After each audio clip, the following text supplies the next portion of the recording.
Hey y'all, it's Stephanie with Coco and Allie Boutique Crafting Page, coming to you showing you how to make a DIY towel ladder.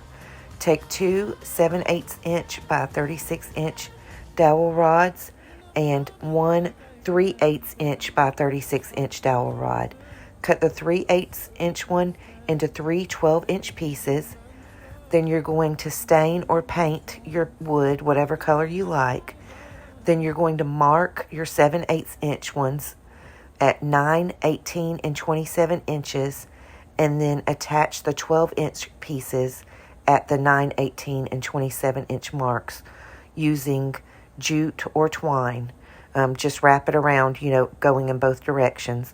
And then you'll have a beautiful farmhouse towel ladder.